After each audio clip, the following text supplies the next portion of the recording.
할렐루야. 오늘도 여러분 복된 하루가 되시기를 바랍니다. 오늘은 시편 150편 1절로 6절의 말씀을 가지고 할렐루야 찬양의 시라는 주제로 묵상한 것을 나누어 봅니다. 여러분 드디어 길고 긴 시편 150편 마지막 편에 이제 이르렀습니다. 내일부터는 우리가 살아가는 삶의 현장에서 아주 유용하고 힘과 위로가 되며 하루를 살아가는 지혜를 갖게 하는 잠언서를 묵상하고 나누고자 합니다. 시편 150편은 시편 전체의 절정을 이루고 있으며 시편의 마지막 송영으로 기록되어 있습니다. 1절로 6절까지를 살펴보면 시에는 호흡이 있는 자들은 성소에서 하나님을 찬양하되 나팔 소리와 비파와 수금과 소고와 현악과 퉁소와 재금으로 찬양하라고 합니다. 그런데 어떤 교파에서는 예배드릴 때 악기 사용하는 것은 하나님의 뜻에 어긋나는 것이기에 조용하고 거룩하게 예배를 드려야 한다고 합니다. 그러나 우리가 구약시대의 예배 형식을 본다든지 신약시대의 교회 음악을 생각할 때에 이러한 사상은 이해되지도 않을 뿐더러 성경 여러분 사상에도 어긋난 것임을 알 수가 있습니다. 제가요 부흥의 집회를 인도하러 갔습니다.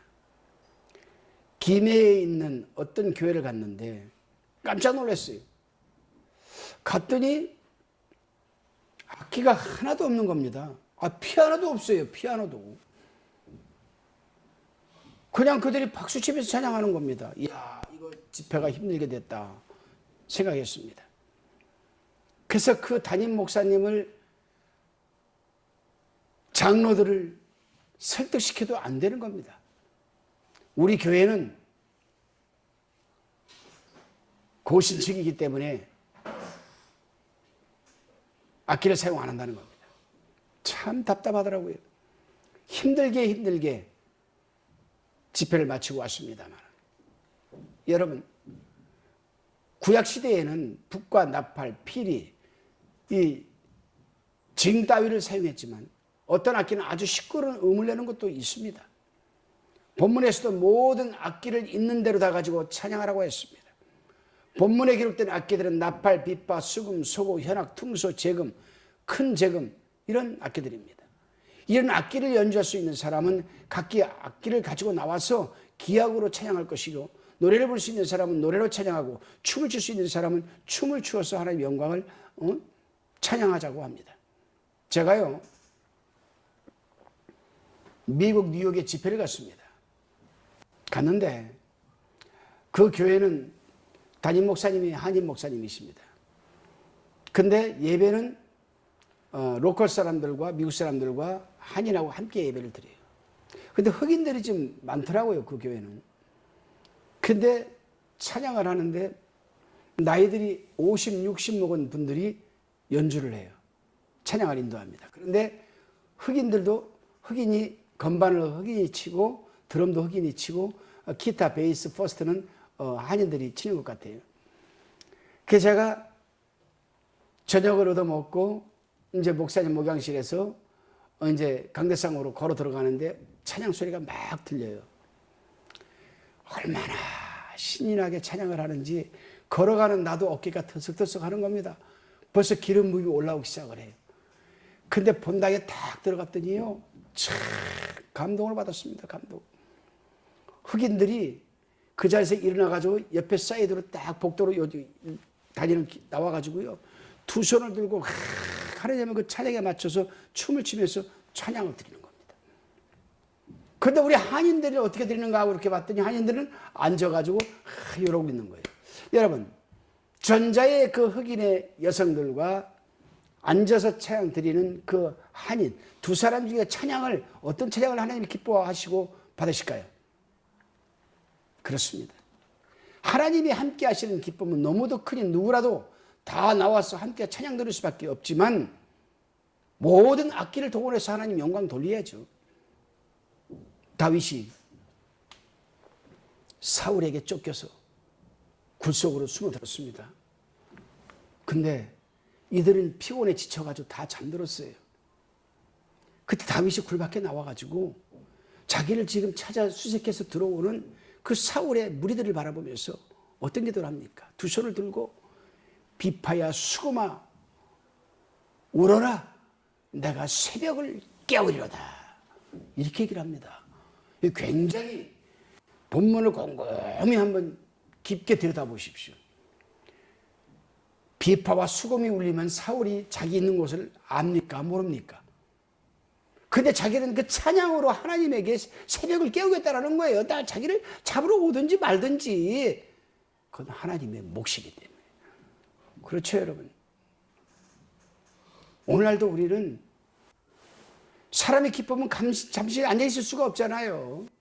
여러분 교회 가셔서 찬양 드릴 때 마음껏 찬양하시고 악기에 따라서 여러분 찬양 드리세요. 여러분 사무엘하 6장 16절에 보면요. 다윗이 법궤를 오베데돔의 집에서부터 예루살렘으로 가지고 돌아왔을 때에 다윗은 기쁨을 이기지 못하고 그의 아내 미갈이 없이 여길 만큼 모든 악기가 연주되는 앞에서 백성들과 함께 덩실덩실 춤을 추면서 기뻐한 것. 그것이 찬양입니다, 여러분. 그것이 찬양을 통해서 하나님께 영광 돌리는 것 아니겠습니까?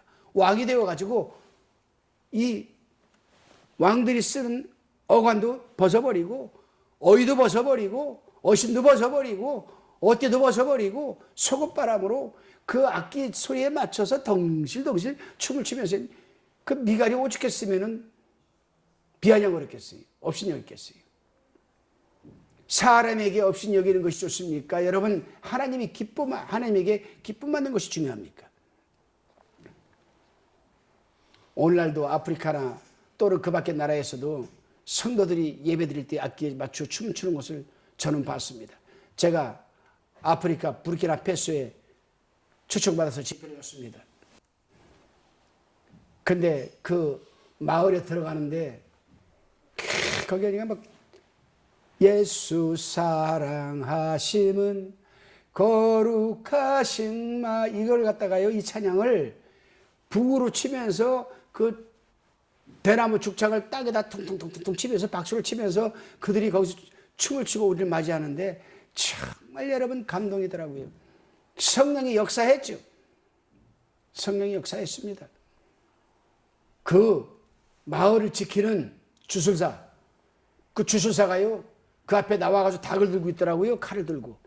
그래서 제가 들어가면요 선교사도 들어가면요 닭 목을 베어서 피를 갖다가 그 자기 머리에 있는 이 닭털을 뽑아가지고 피를 묻혀가지고 우리한테 뿌려줘야만 악령이 떠나고 깨끗한 몸으로 자기 마을 들어온다는 겁니다. 잘못해도 한참 잘못된 거죠. 사단마귀 귀신을 우리는 없애려고 왔는데 오히려 귀신을 덮어 씌라는 겁니다. 그래서 내가 선교사님 아무 소리 말고 제가 하는 대로 따라가시고 제가 통역하기 전까지는 절대로 통역하지 마십시오. 그래서 마을 문에 딱 섰습니다. 추장과 그 추장의 그 무리들이 앞에 섰고 여자들 5명, 남자들 5명이 창을 가지고 예수 사랑하시고 막 찬양을 참 웃기는 거죠. 아이러니컬한 겁니다. 한쪽에서는 하나님께 찬양을 들고 있는데 한께서는 지금 지금 귀신을 지금 부르고 있는 거예요. 얼마나 하나님이 참 우습겠습니까? 제가 따라 불렀습니다. 예수 사랑 하면서요 반바지를 입었었는데 한 모기들이 얼마나 달려드는지 그냥 내가 그 앞에 가가지고 주술사한테 내가 예수의 명하노니 이 귀신아 떠나갈지어다. 주술사에서 떠나가.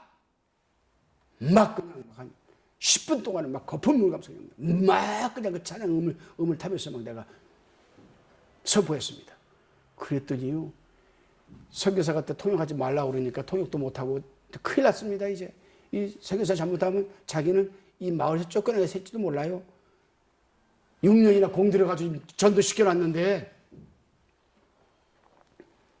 한 10분, 한 10몇 분 동안 그냥 계속 그 주술사에게 눈을 똑바로 쳐다보면서 눈이 그냥 피멍이 들어있고요. 주술사가요. 귀신이 아주 들어있어요. 그런데요. 주술사가 한 10몇 분 되니까요. 갑자기 그냥 콜록콜록 하면서 입 밖에서 더러운 것들이 나오면서 꼬꾸라지는 거예요. 그대로 쾅 쓰러지는 거예요. 손대지 말라고 그랬습니다. 내가. 그냥 쫓아 들어가서 그냥 더 강력하게 경축 6번 7번에 손을 얹고 그냥 내려 올라가지 말고 입 밖으로 다 빠져나갈지어다. 이 더러운 이 귀신들아, 막 소리를 막 선포했습니다. 추장은 놀라가지고 눈이 휘둥그레졌고요. 사람들이 치던 사람들은 조용하고요. 난리가 났습니다. 덕분에 그 닭은 이렇게 안 되고 살아서 날아갔습니다. 그런데요, 안 일어나는 거예요. 완전히 넘어져가지고. 이 추장집이 어딥니까? 저기래요. 이 부처께 글로 오십시오.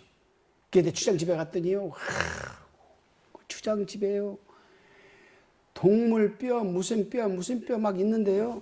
내가 그 안에 들어가서 환경 축사를 시작했습니다. 지금까지는 예수 그리스도의 입의 권세로 선포하지 않았으나 이제 이 시간 예수 그리스도의 입의 권세로 선포하노니 이 주선사의 집에 있는 더럽고 추한 모든 사단, 마귀, 귀신들은 영적 퇴점 하나 남기지 말고 떠나가 파수될지어다. 10대번을 내가 선포를 했습니다. 그랬더니 이 주장이 깨어났어요. 깨어났는데 말을 하는데요, 통역을 하라고 했습니다. 선교사한테. 근데 이와 이가 더더더더 이렇게 부딪히는 겁니다. 겁이 나가지고. 그러면서 하는 말이 우리 마을에 어르신이 왔다고. 큰 분이 오셨다고. 그래서 제가 참 얼마나 마음이 그날 저녁에 완전 동네가 완전히 그냥 그 마을이 그냥 완전히 축제장이 됐죠. 그냥 막. 그랬더니 막 북을 치면서 그냥 나무 떼기를 두드려 가면서 그냥 막 밤새도록 새벽 한 2시까지 그렇게 찬양을 드렸습니다. 그렇습니다, 여러분.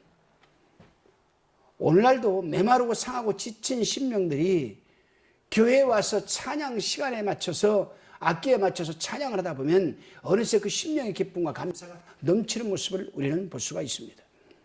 저나 여러분이나 찬양을 드릴 때에는 자신에게 주어진 재능과 달란트 그리고 은사를 동원하여서 마음껏 하나님께 찬양 드리시기를 바랍니다. 그럴 때 하나님께서는 하늘문을 여시고 우리가 드리는 그 찬양이 향기가 되어서 하늘로 올라가는 것을 우리는 번제에 사용되는 우라라고 합니다. 그 우라의 기쁨을 만끽하시기를 주님의 이름으로 축원합니다. 기도드리시겠습니다. 살아계신 하나님, 세세토록 찬양과 영광을 받으시기에 합당하신 우리 하나님 아버지에게 감사와 찬양과 영광을 돌립니다. 우리에게 주신 재능과 달란트 그리고 은사를 동원하여서 마음껏 우리 살아계신 성부와 성자와 성령을 찬양하게 하옵소서. 감사드리옵고 예수님의 이름으로 기도드리옵나이다. 아멘.